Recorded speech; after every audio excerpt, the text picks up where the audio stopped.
Hadirat sekalian, khususnya para ustadzat, orang tua kita, Ibunda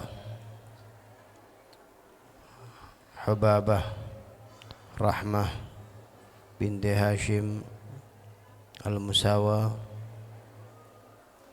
begitu juga Al-Ustadzah Aliyah Al-Musawa, dan segenap para guru, para asatidzah, para syarifah, para orang tua yang semua datang berharap mendapat perhatian dari Nabi Muhammad sallallahu alaihi wasallam. Yang kita harapkan kedatangan kita untuk mengambil langkah-langkah kesuksesan yang telah didapatkan oleh para sahabat yang mengikuti petunjuk dari baginda Rasulullah sallallahu alaihi wasallam. Karena kesuksesan itu satu hal yang memang telah digapai oleh mereka, yang telah diraih oleh mereka. Siapa yang menjaga kesuksesan itu dan ikut jalurnya, maka mereka pun akan disertakan dengan orang-orang yang sukses. Cerita daripada Isra Mi'rajnya baginda Rasul sallallahu alaihi wasallam, yang tujuan daripada cerita ini pun untuk ikut di dalam bagaimana cara menjalani kehidupan yang ada pada mereka, ikut bagaimana cara keimanan yang ada pada mereka, sehingga kita bisa mengikuti jejak-jejak mereka dan mendapatkan kesuksesan, dibukakan oleh Allah Subhanahu wa taala keberhasilan sebagaimana Allah Subhanahu wa taala membukakan keberhasilan kepada mereka. Keberhasilan yang tentu dibentuk oleh baginda Rasul sallallahu alaihi wasallam. Coba kalau kita mau mengambil ilmu dan mengambil pelajaran daripada kejadian-kejadian yang ada di zaman jahiliyah. Di zaman jahiliyah, mereka ini dikatakan jahiliyah zaman kebodohan. Bukan berarti mereka ini bodoh di dalam permasalahan akal pemikirannya, artinya bukan berarti mereka ini primitif, akan tetapi mereka ini adalah orang-orang yang ketika mereka melakukan sesuatu tapi tidak pernah ada petunjuk untuk bisa sukses, untuk bisa maju. Padahal di antara mereka sudah kenal dengan ekspor impor, di antara mereka sudah banyak pandai berbagai bahasa, di antara mereka juga sudah pandai di dalam membuat satu usaha dan lain-lainnya. Kenal, mempunyai link dengan penguasa-penguasa dunia, raja-raja dunia. Banyak di bangsa Arab yang punya kemampuan dan ketangguhan seperti itu.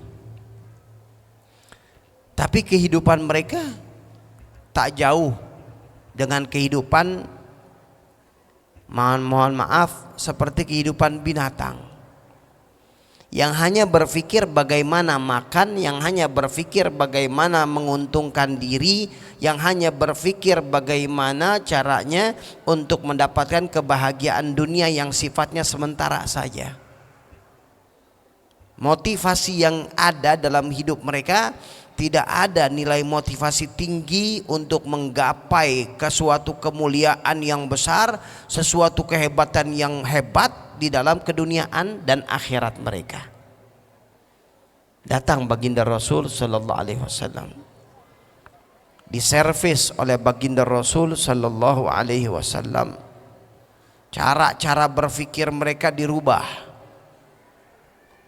tindak tanduk yang mereka lakukan di dalam kehidupan dirubah oleh Nabi Muhammad sallallahu alaihi wasallam.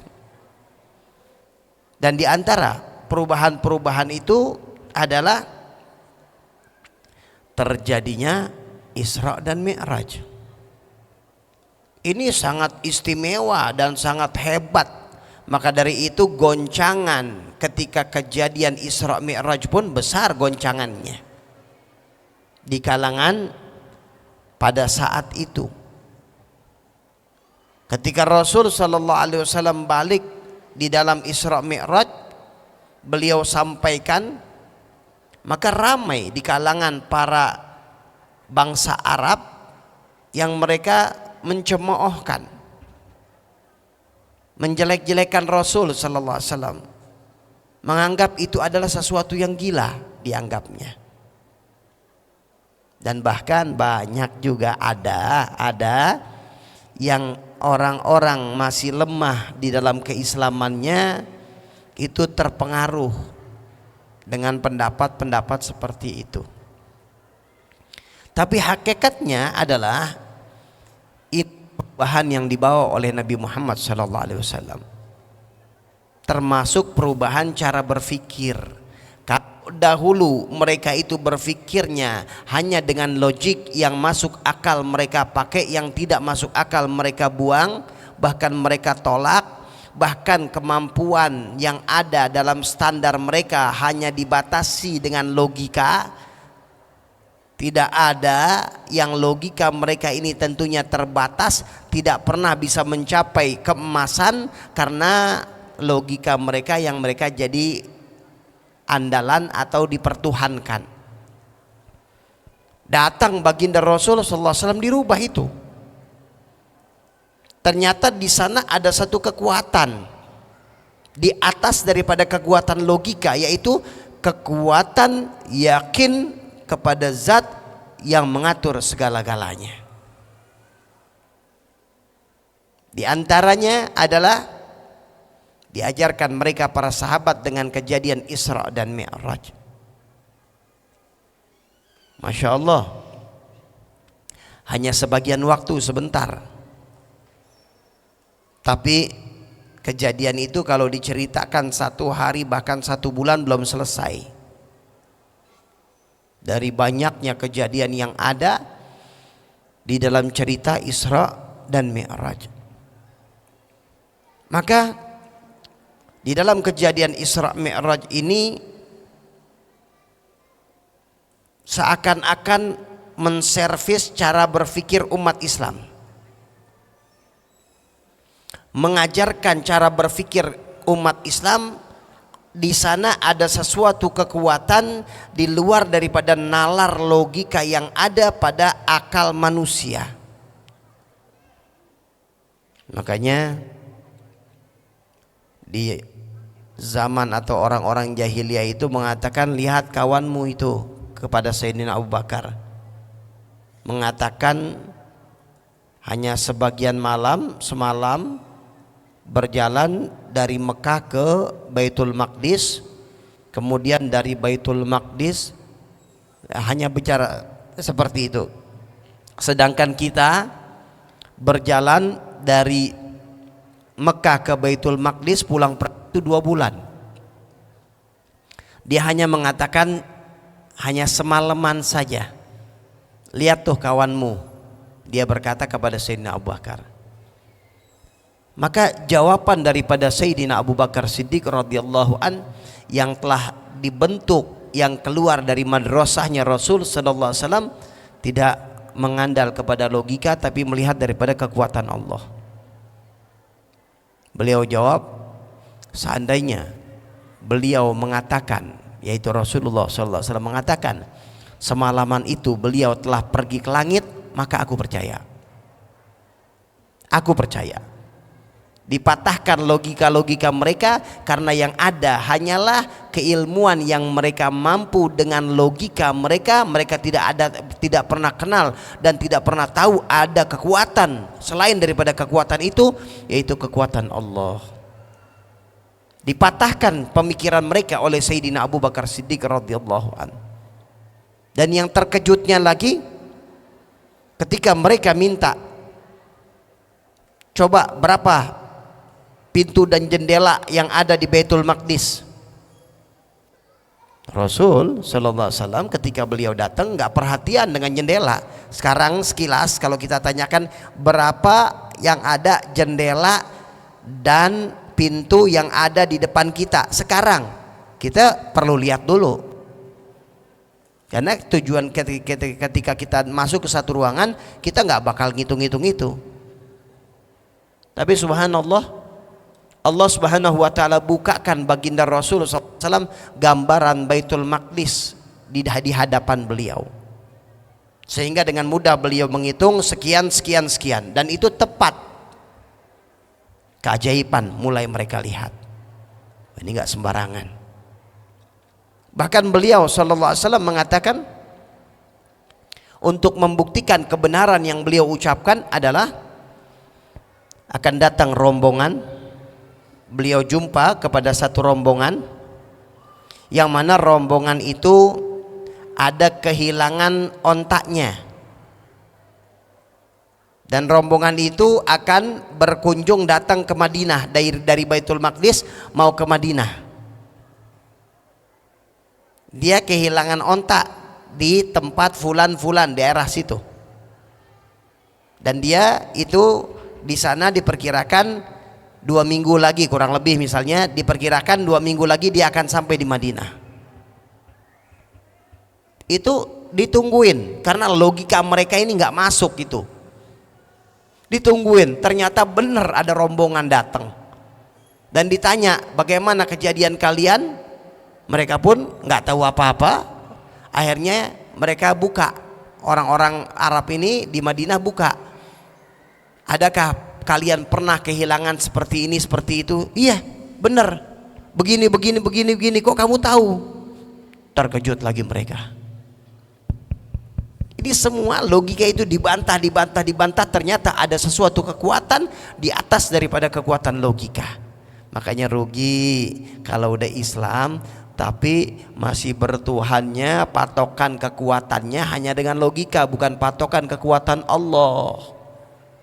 Dan ini yang perlu digarap kembali oleh umat Islam. Keyakinan ini yang perlu diangkat kembali oleh umat Islam. Seorang wanita pada waktu itu suaminya bingung ingin pergi haji, tapi suaminya nggak punya biaya untuk keluarga yang ditinggalkannya. Karena kalau bicara tentang fikih, tidak wajib pergi haji kecuali kalau dia ada biaya untuk pergi pulang dan untuk biaya makan di sana, perjalanan di sana semua, biaya makan sama biaya keluarga yang ditinggalkan. Kalau biaya dari beliau berangkat ke sana sudah ada. Kalau makan beliau nggak terlalu pikirkan buat pribadi beliau, tapi yang beliau pikirkan buat keluarga ini nggak ada untuk biaya yang ditinggalkan buat makan keluarga. Subhanallah, kebenaran memang beliau juga punya istri yang salehah. Maka istrinya menjawab, wahai suamiku, engkau ini pemberi rizki atau yang memakan rizki? Maka suaminya menjawab, ya saya yang memakan rizki, yang memberi rizki Allah. Pemberi rizki hanyalah Allah. Maka istri yang salehah mengatakan, silakan engkau jalan, karena kalaupun yang memakan rizki itu berjalan, yang memberi rizki tetap ada. Masya Allah.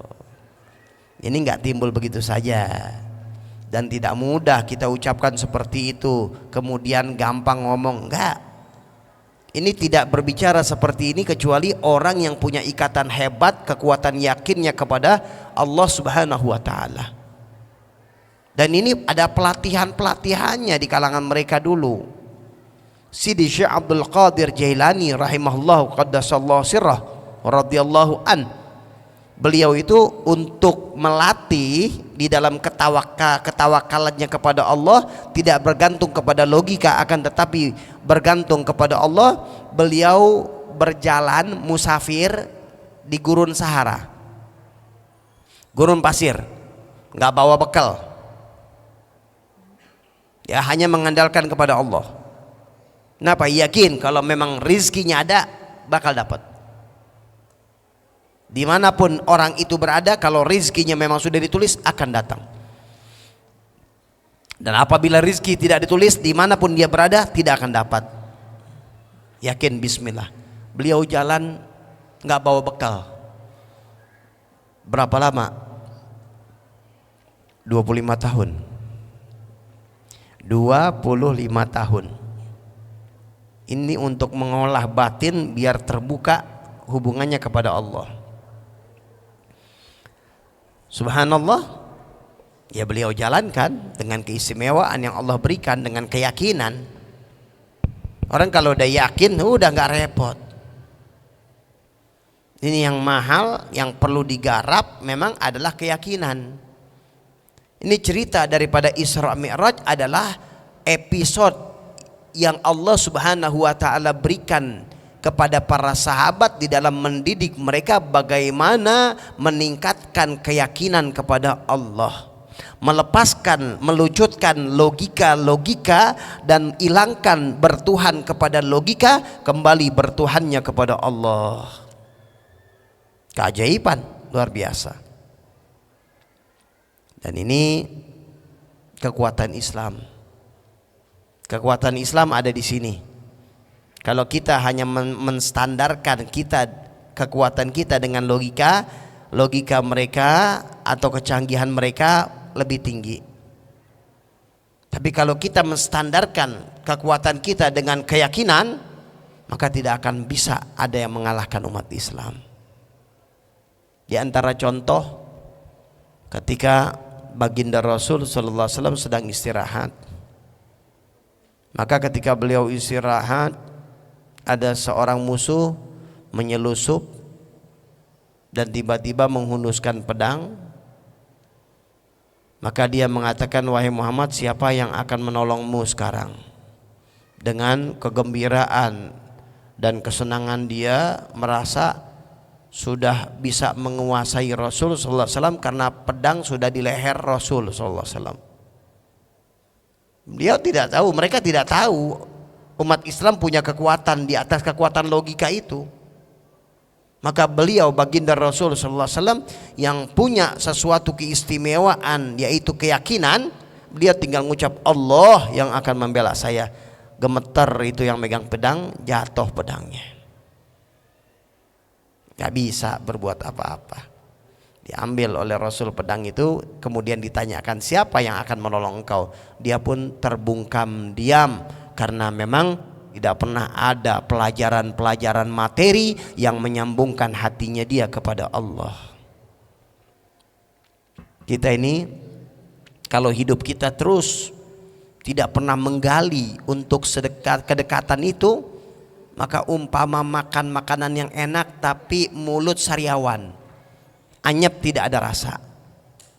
Gerakan-gerakan yang kita lakukan, acara ke sini, acara ke sana, acara lagi, kalau tidak ada keyakinan, kalau kita tidak punya mendapatkan satu rasa, ini adalah satu beban, satu siksaan kelihatannya. Tapi bagi mereka yang Allah Subhanahu wa taala bukakan kenikmatan rasa, ini adalah satu hal yang didambak-dambakan, satu hal yang dirindu-rindukan dan berharap terus berjalan terus, karena ini adalah satu peningkatan di dalam kedekatan keyakinan kepada Allah Subhanahu wa taala. Bagaimana caranya? Ya banyak-banyak mintalah sama Allah. Mohon kepada Allah. Dekat kepada orang-orang yang bisa membukakan hati kita untuk bisa jalur kepada Allah, bisa ada rasa, ya, dengan jalur orang-orang yang mereka memang ikhlas, orang-orang yang mereka menjalankan keistimewaan yang diberikan oleh Allah Subhanahu wa taala, yang mereka mengeluarkan hartanya, mengeluarkan apa yang mereka lakukan di jalan Allah Subhanahu wa taala untuk menyelamatkan umat baginda Rasul sallallahu alaihi wasallam. Letih, capek. Bahkan berapa banyak pengorbanan yang dikeluarkan dengan mengeluarkan harta, tenaga, pemikiran, belum lagi ucapan-ucapan miring dan lain-lainnya, itu semua ada, tapi kecil itu semua kalau mereka tujuannya adalah mendapat senyum dari Nabi Muhammad SAW. Karena di zaman-zaman sekarang ini sedang ditunggu-tunggu oleh Rasul SAW. Mana fulan, mana fulana, mana umatku yang sekarang sedang bisa menyelamatkan umat, yang sekarang ini bisa mengangkat umat, mana dia? Rasul SAW senang menunggu orang-orang yang siap berkorban menjadi wakilnya baginda Rasul sallallahu alaihi wasallam, seakan-akan, wahai Sayyidina Muhammad sallallahu alaihi wasallam, saya siap berjuang untukmu, saya siap mengorbankan sesuatu untukmu, yang saya cari hanyalah senyum darimu, untuk membahagiakan dirimu, untuk engkau melihat umatmu dalam keadaan selamat. Baginda Rasulullah senang.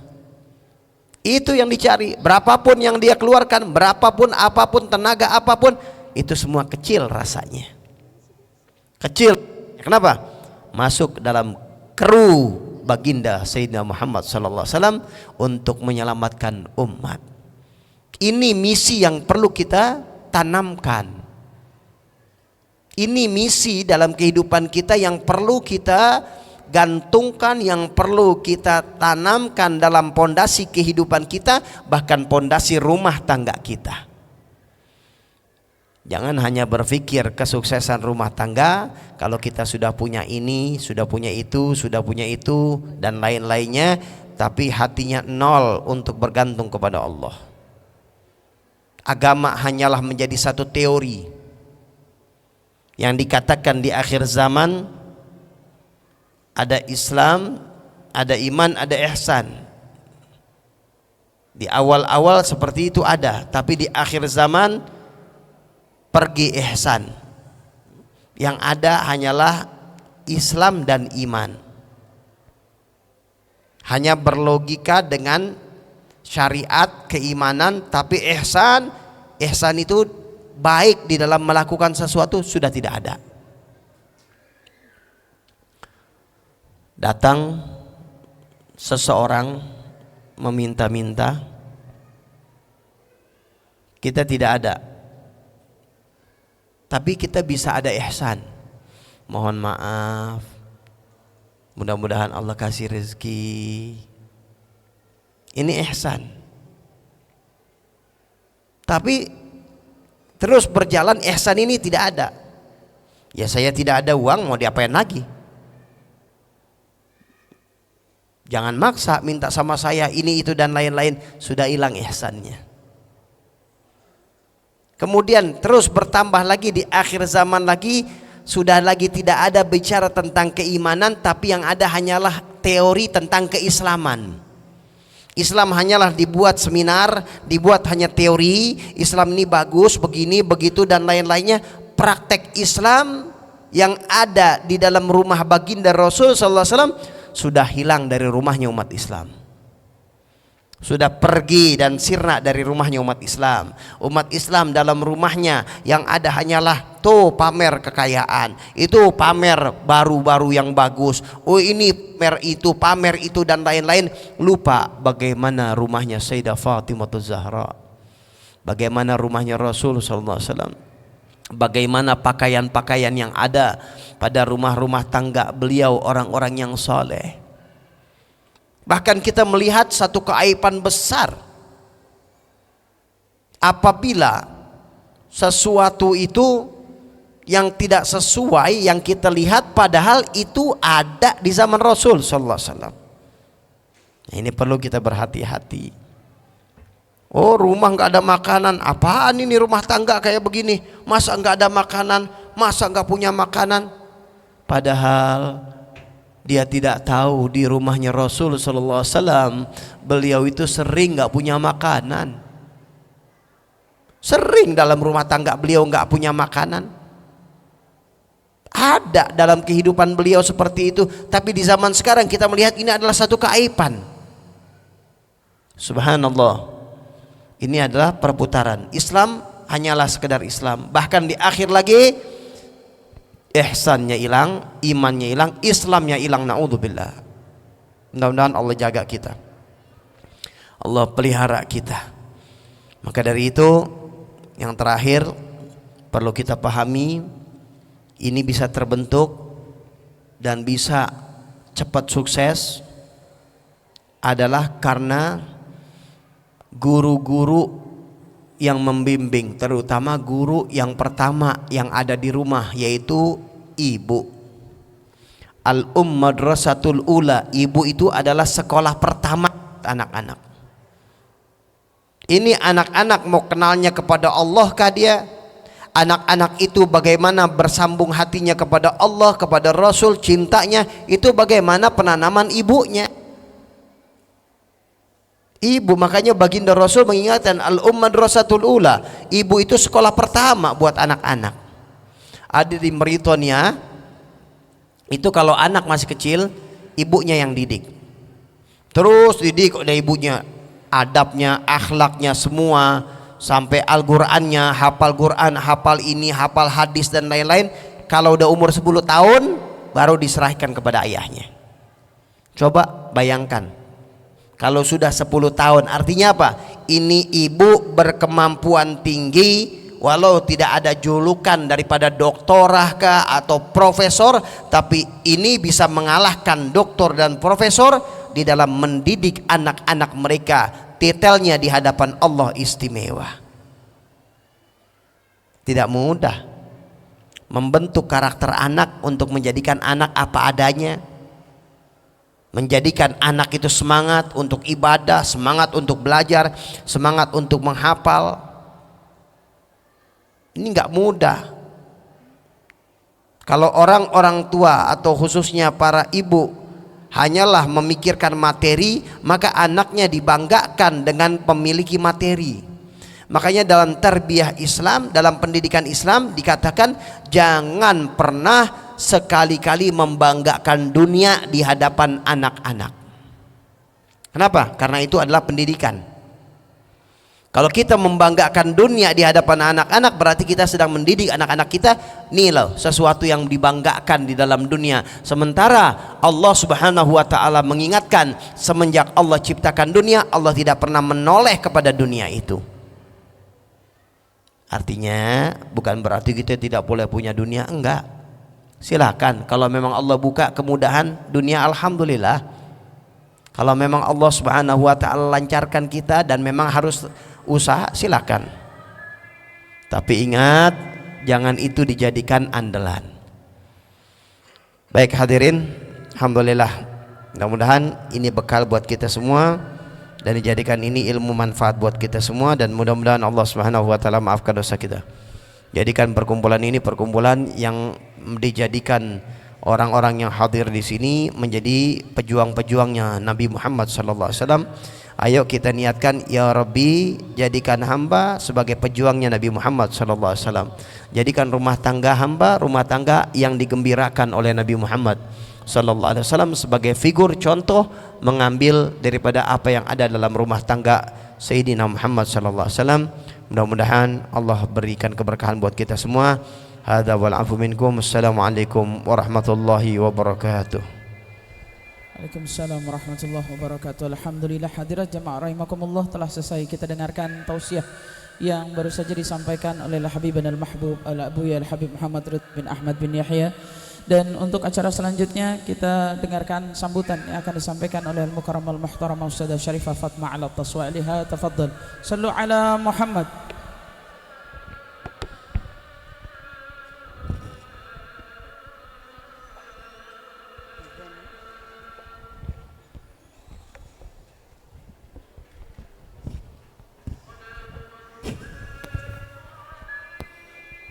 Bismillahirrahmanirrahim.